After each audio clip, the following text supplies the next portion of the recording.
तो hello, good morning all of you. आज start करते हैं हम लोग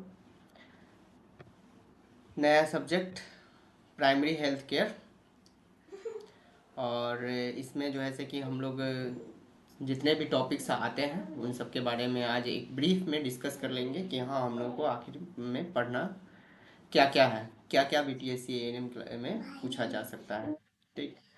तो सबसे पहले इसका इंट्रोडक्शन पढ़ लेंगे, उसके बाद में इसका प्रिवेंशन का लेवल क्या होता है वो पढ़ लेंगे। फिर उसके बाद में इम्यूनाइजेशन, इम्यूनिटी का बेसिक्स क्या होता है वो सारी चीज़ें देख लेंगे। और फिर उसके बाद में हम लोग देखेंगे कि इम्यूनाइजिंग एजेंट क्या क्या होता है वो सारी चीज़ें देख लें।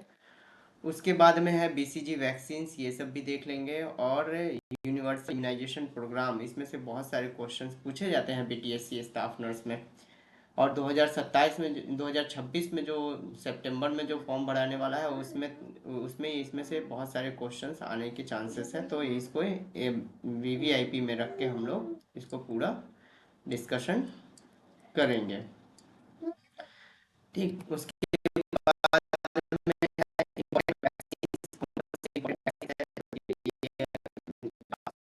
में देखने को मिलेगा। उसके बाद में हम लोग पढ़ेंगे हॉस्पिटल इन्फेक्शन कंट्रोल। तो हॉस्पिटल के इन्फेक्शन को कैसे कंट्रोल किया जा सकता है, इसके बारे में कुछ टॉपिक्स हैं, इसके बारे में भी हम लोग डिटेल्स में पढ़ेंगे। उसके बाद स्टरलाइजेशन एंड डिसइंफेक्शन है। उसके बाद क्रॉस इन्फेक्शन का प्रिवेंशन है। फिर है ओआरएस कॉम्पोजिशन। ओआरएस अगर आपके पास नहीं है तो उसको कैसे बनाया जा सकता है हैंडमेड, या फिर आप अपने घर पे भी कैसे बना सकते हैं, उसका ये कॉम्पोजिशन का पूरा दिया हुआ है। उसके बाद में डिहाइड्रेशन, कॉज डिहाइड्रेशन होने के क्या क्या कारण हो सकते हैं, पानी की कमी शरीर में किस किस कारण से हो सकता है, तो वो सारी चीज़ें इसमें यहाँ पर दी हुई है। और इसको भी हम लोग, ये सारी चीज़ों को भी हम लोग डिटेल्स में टॉपिक्स पढ़ेंगे, जिसमें से कोई भी टॉपिक्स हम लोगों का छूटे नहीं और एग्ज़ाम्स का पूरा कवर हम लोगों का हो जाए। फिर उसके बाद में आईवी इन्फ्यूजन्स पे आएंगे। आईवी इन्फ्यूजन के क्या क्या कॉम्प्लिकेशंस होते हैं, आईवी इन्फ्यूजन करना भी देखेंगे कि हाँ, हम लोगों को कैसे कितने ML per hour, fluid calculation भी इसमें हम लोग बता देंगे।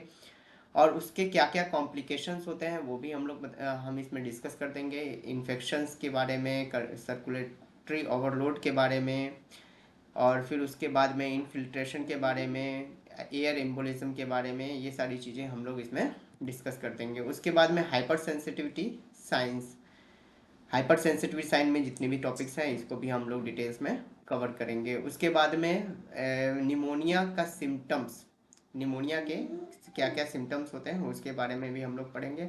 उसके बाद में कम्युनिकेबल डिजीज़ कैसे स्प्रेड करता है, कैसे फैलता है, जो भी संक्रामक डिजीज बीमारियां होती हैं वो कैसे एक दूसरे में फैलती हैं, उसके बारे में हम लोग स्टेप बाय स्टेप पढ़ेंगे। उसके बाद में आता है कि मलेरिया और टीबी के पॉइंट्स, कुछ मलेरिया एंड टीबी से भी क्वेश्चंस पूछे गए हैं पिछली बार बीटीएससी के एग्जाम्स में जो 2024 में हुआ था। तो इसको भी हम लोग अच्छे से कवर कर लेंगे। Leprosy and HIV, leprosy and HIV के बारे में हम लोग है, वो सारी चीज़ें हम लोग इसमें डिस्कस कर लेंगे।